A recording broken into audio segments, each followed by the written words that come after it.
शिखर पर मिलेंगे। लेखक Zig Ziglar. See you at the top by Zig Ziglar. खंड 4 अध्याय 4 भाग 3। एक से शुरू करें।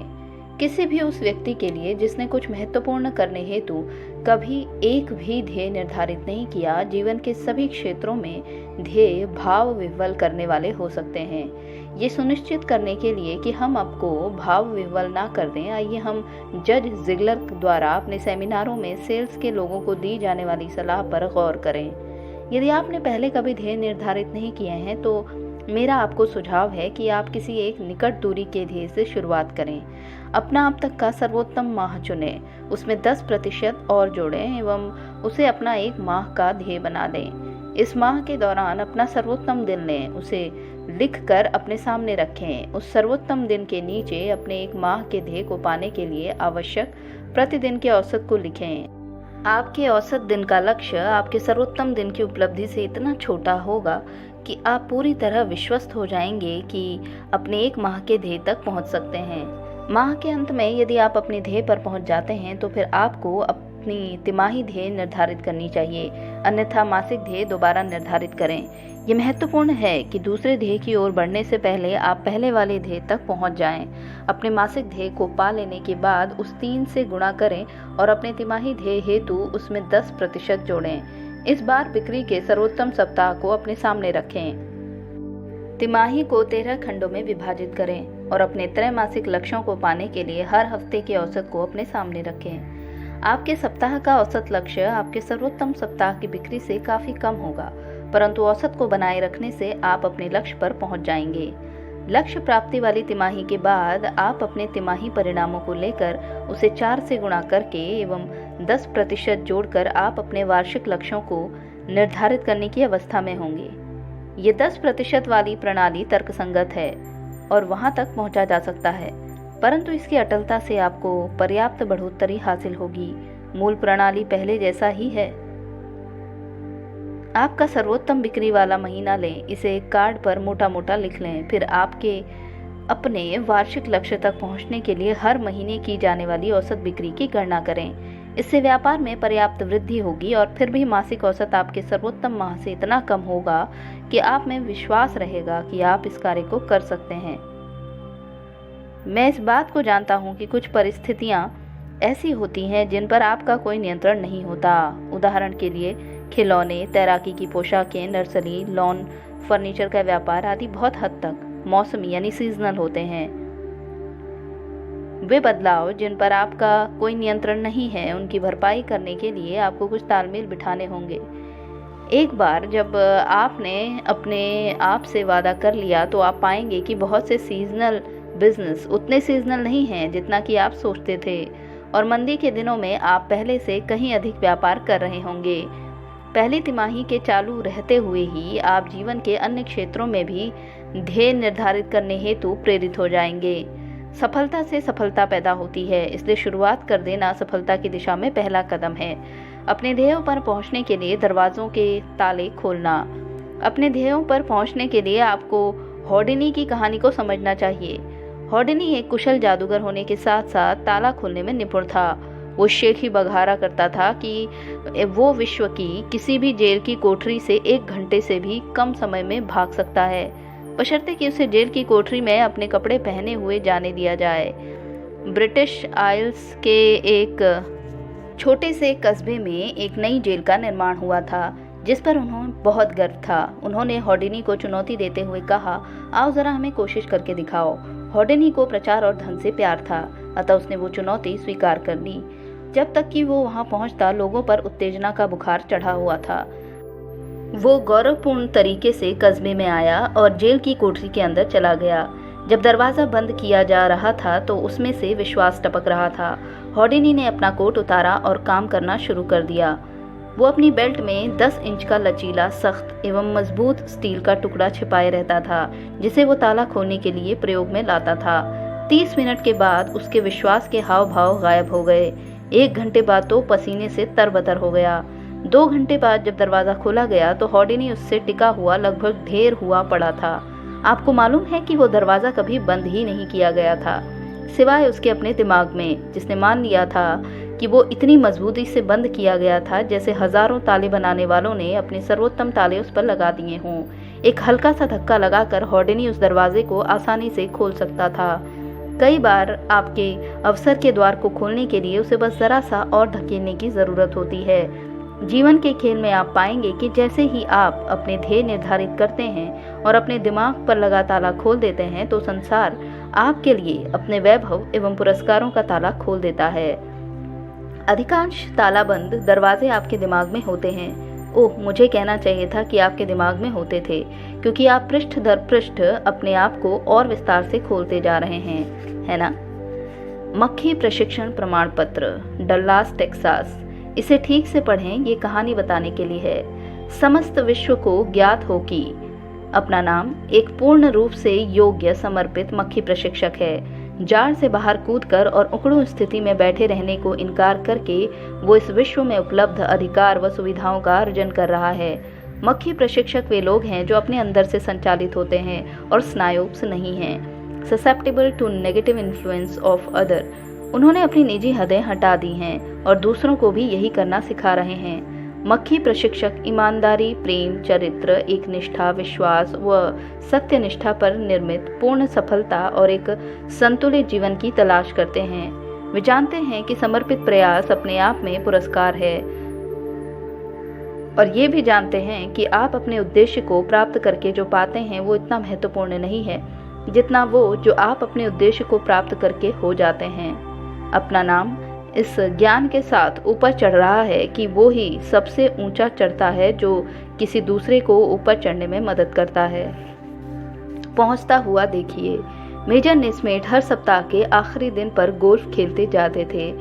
उनके शॉट्स अक्सर 90 से ऊपर होते थे। फिर उन्होंने 7 वर्षों तक खेलना बिल्कुल छोड़ दिया। आश्चर्य की बात थी कि जब वो दोबारा गोल्फ कोर्स पर आए तो उन्होंने 74 आकर्षक शॉट लगाए। गोल्फ से 7 वर्ष के अवकाश काल के दौरान उन्होंने कोई गोल्फ का पाठ नहीं पढ़ा था और उनकी शारीरिक अवस्था खराब हो गई थी।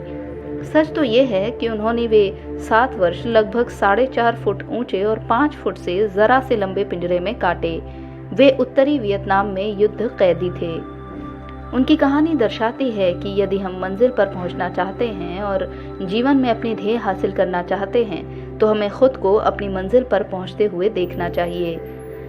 मेजर नेस्मेट 5.5 वर्षों तक, जब उन्हें युद्ध कैदी के तौर पर बंदी बना लिया गया था, एकांत में थे।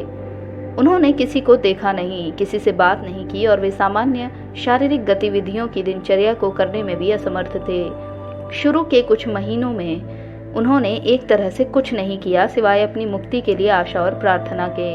फिर उन्होंने महसूस किया कि यदि उन्हें अपने होशो हवास को ठीक रखना है और जिंदा रहना है तो उन्हें कुछ निश्चित सकारात्मक कदम उठाने चाहिए। उन्होंने अपने मनपसंद गोल्फ कोर्स को चुना और अपने पिंजरे में गोल्फ खेलना शुरू कर दिया। अपने दिमाग में ही वे रोजाना पूरे 18 बार गेंद को गोल्फ के छेद में डालते थे। वे उन्हें पूरी बारीकी से खेलते थे। जैसे ही वे पहले टी पर पहुंचे, उन्होंने स्वयं को अपने गोल्फ खेलने वाले कपड़ों में देखा। उन्होंने हर उस मौसम की स्थिति की पूरी कल्पना की जिसमें वे खेल चुके थे। उन्होंने टी बॉक्स के सही आकार को, घास को, पेड़ों को, चिड़ियों को और गोल्फ के मैदान की पूरी साज सजावट को देखा। उन्होंने अपने बाएं हाथ को क्लब पर रखने के तरीके को और जिस तरह वे अपना दायां हाथ क्लब पर रखते थे उसे बारीकी से देखा। उन्होंने बाईं बाजू सीधी रखने के लिए खुद को ध्यानपूर्वक भाषण दिया। उन्होंने नजर गेंद पर रखने के लिए खुद को समझाया। उन्होंने स्वयं को गेंद पर नजर टिकाए रखने की याद दिलाते हुए गोल्फ स्टिक को पीछे की ओर धीरे से और आसानी से घुमाने की चेतावनी दी। उन्होंने स्वयं को अपने शॉट पर गेंद नीचे की ओर घुमाने और सामने की ओर रखने की हिदायत दी। फिर उन्होंने अपनी कल्पना में फेयरवे पर जाती हुई गेंद की उछाल को देखा। उन्होंने इसे हवा के बीच उड़ते हुए देखा, जमीन से टकराते हुए देखा और उस वक्त तक घूमते हुए देखा जब तक कि वो बिल्कुल उनके द्वारा चुने गए स्थान पर आकर नहीं रुक गई। उन्होंने अपने दिमाग में उतना ही लंबा समय लिया जितना कि वे गोल्फ के मैदान में अभी गेंद को हिट करने के लिए उठाए जाने वाले कदमों में लेते। दूसरे शब्दों में, उन्होंने एक अर्थपूर्ण विशिष्ट बनने का निश्चय किया बजाय भटकती हुई भीड़ का हिस्सा बनने के। बिना दबाव के अभ्यास करें। पूरे 7 वर्ष तक सप्ताह में 7 दिन उन्होंने आदर्श गोल्फ के 18 होल्स खेले। एक बार भी वे कभी शॉट नहीं चुके। एक बार भी बॉल कभी कप के बाहर नहीं थमी, एकदम त्रुटि रहित। मानसिक गोल्फ खेलने की प्रक्रिया में मेजर हर रोज पूरे 4 घंटे व्यस्त रहते और फलस्वरूप अपने होशो हवास को कायम रखते थे। वे इससे अपने गोल्फ के खेल में भी बहुत बड़ी बात पैदा करते थे। उनकी कहानी उस बात को दर्शाती है जो मैं कहना चाहता हूँ। यदि आप अपने लक्ष्य पर पहुंचना चाहते हैं तो वस्तुतः अपने लक्ष्य पर पहुंचने से पहले ही आपको लक्ष्य पर पहुंचने को अपने दिमाग में देखना चाहिए। यदि आप अपनी कंपनी में वेतन वृद्धि, बेहतर अवसर, बेहतर वेतनमान, बेहतर पारितोषिक, अपने सपनों का घर आदि चाहते हैं तो मेरा आपसे आग्रह है कि इस कहानी को दोबारा ध्यानपूर्वक पढ़ें। इस पद्धति का प्रतिदिन कुछ मिनट अनुसरण करें और फिर एक दिन आएगा जब आप न केवल अपने आप को वहां पर पहुंचता देखेंगे बल्कि आप वस्तुतः वहां पर पहुंच जाएंगे। जैसा कि हमने पहले कहा है कि ये ऐसा अभ्यास है जिसमें कोई दबाव नहीं है। ये एक ऐसी स्थिति है जिसमें मुख्य घटना से पहले कुछ भी नहीं अथवा बहुत कम दांव पर लगा होता है। बास्केटबॉल खिलाड़ियों द्वारा अभ्यास गोल करते हुए खेल से पहले फील्ड गोल किक करने वाले खिलाड़ी द्वारा फील्ड गोल किक करते हुए, मेडिकल स्कूल में युवा डॉक्टर द्वारा लाश पर अभ्यास करते हुए और सेल्समैन द्वारा किसी प्रशिक्षण कक्षा में अपना प्रदर्शन करते हुए यही होता है। क्षेत्र चाहे कोई भी हो, बिना किसी दबाव के पर्याप्त अभ्यास आपको दबाव की स्थिति होने पर भी बेहतर कार्य निष्पादन की ओर ले जाएगा। मेरे अपने मामले में जहाँ तक वजन घटाने का ताल्लुक है, मैंने एक स्लिम लड़के की तस्वीर को साफ तौर से अपने दिमाग में चिपका कर खुद को उस तरह का होते हुए देखा। मैं उसके जैसा दिखने के लिए संकल्पित था। मैंने अपने आप को एक मैत्रीपूर्ण मोटा आदमी देखना छोड़ दिया और मैं एक मैत्रीपूर्ण स्लिम आदमी हो गया। यही सिद्धांत हमारे व्यापार एवं व्यावसायिक जीवन में लागू होता है। विश्व पुस्तक ज्ञान कोश की अकेली महिला अंचल प्रबंधक बेटी संडेन इस मक्खी प्रशिक्षण एवं पहुंचते हुए देखना सिद्धांत का सही निरूपण करती हैं। अपने व्यापार करियर के शुरुआती दिनों में बेटी को उसके नियोक्ता ने जो कि एक बड़ी स्टील कंपनी थी, बता दिया था कि चूंकि वो एक महिला थी इसलिए उसकी कार्यकुशलता एवं कार्य के प्रति समर्पण के बावजूद उसकी कभी पदोन्नति नहीं होगी।